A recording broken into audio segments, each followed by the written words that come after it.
Dituding pernah ML dengan Putri Chandrawati, istri Kuat Ma'ruf muncul bongkar aib suami.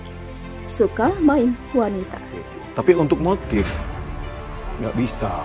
Karena itu adalah rasa malunya. Tapi bisa mengungkap kejadian sebenarnya nggak? Kalau Abang Ajal ragu? Kan situ lokalisir di TKP, tembak-tembakan itu bisa. Rekonstruksi gunanya buat itu.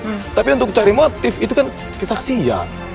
Motif itu paling susah. Makanya dalam perkara pembunuhan berencana ini, motif jadi nggak penting. Tapi harus ada. Motif bisa apa aja dibikin. Cuman jangan sampai motifnya adalah Yosua melecehkan Putri.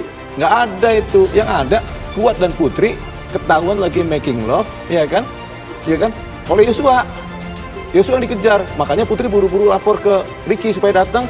Si Kuat buru-buru lapor ke Sambo supaya ada begini-begini, seolah-olah Yosua lah pelakunya. Bisa jadi justru PC yang memancing untuk affair misalnya dengan Yosua, ya. Dan Yosua karena posisinya terpaksa, terpojok, mungkin saja melayani. Tapi hal yang sama, ya, bisa juga terjadi dengan Kuat Ma'ruf, ya.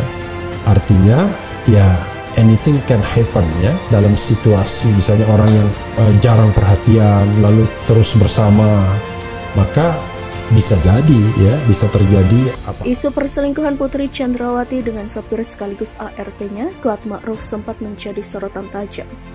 Mantan pengacara Baradae, Deoli Payumara mengatakan bila Brigadir J yang memergoki sang majikan tengah melakukan hubungan terlarang dengan Kuat Ma'ruf. Deoli Pa mengatakan Brigadir J memergoki Putri Chandrawati tengah making love alias ML dengan Kuat Ma'ruf di Magelang. Diduga hal itu juga menjadi motif pembunuhan terhadap Brigadir Yosua Huta Barat alias Brigadir J. Pengakuan yang diungkap Deoli Pa berdasarkan informasi yang didapat dari tersangka Barada Richard Eliezer alias Baradae. Namun belakangan isu perselingkuhan Putri Chandrawati dan Kuat Ma'ruf hanya sebatas spekulasi. Pengacara Putri Chandrawati juga sudah menepis tudingan yang menimpa kliennya itu. Di samping itu, istri Kuat Ma'ruf disebut muncul dan menguak aib suaminya yang kini ditetapkan sebagai tersangka pembunuhan Brigadir J. Kuat Ma'ruf ternyata sudah memiliki istri dan 2 anak. Mereka dikabarkan tinggal di daerah Bogor, Jawa Barat. Beberapa waktu terakhir, istri Kuat Ma'ruf muncul dan membeberkan aib sang suami. Istri Kuat Ma'ruf mengungkap sejumlah perlakuan buruk suaminya. Ia menyebut Kuat Ma'ruf kerap bermain wanita di belakangnya. Bahkan selama bekerja dengan keluarga Sambo, Kuat disebut tak pernah memberikan nafkah. Padahal dalam 1 bulan Kuat Ma'ruf bisa mengantongi gaji hingga 10 juta rupiah. Di samping itu, pengacara Brigadir J pun memberikan penilaiannya terhadap Kuat Ma'ruf. Dilihat dari mata, Kuat Ma'ruf disebut memiliki permasalahan karakter. Tak hanya soal karakter, ia juga mengatakan bahwa Kuat memiliki permasalahan dengan cara berpikir atau pola pikir. Ia curiga Kuat yang menjadi awal mula penyebab terjadinya perencanaan pembunuhan yang dilakukan oleh Verdi Sambo kepada Brigadir J. Kabar kemunculan istri Kuat Ma'ruf nampaknya belum bisa dipastikan kebenarannya. Arman Hanis, pengacara Verdi Sambo, membantah pemberitaan Putri Chandrawati berhubungan intim dengan Kuat Ma'ruf. Kabar mengenai hal itu pertama kali dihembus mantan pengacara Baradae, Deoli Payumara. Isu ini awalnya ramai setelah adanya ucapan mantan pengacara Baradae, Deoli Payumara, di salah satu stasiun televisi. Dia menyebut Kuat berhubungan intim dengan Putri.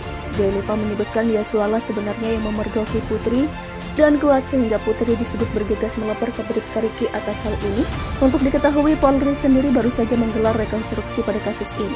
Total ada 78 adegan yang dilakukan dari 3 peristiwa di Rumah Saguling, Duren 3, dan Magelang. Putri tersangka kasus dugaan pembunuhan berencana. Putri Chandrawati telah ditetapkan sebagai tersangka kasus dugaan pembunuhan berencana terhadap Brigadir Yosua. Dia dijerat sebagai tersangka bersama 4 orang lainnya, yakni Irjen Verdi Sambo, Barada Richard Eliezer atau Baradae, Bribka Ricky, dan Kuat Ma'ruf. Putri dan kawan-kawan dijerat pasal 340 KUHP tentang pembunuhan berencana, subsidiar pasal 338 KUHP, tentang pembunuhan jangkul pasal 55 jangkul 56 KUHP. Kelima, tersangka terancam hukuman maksimal yakni hukuman mati.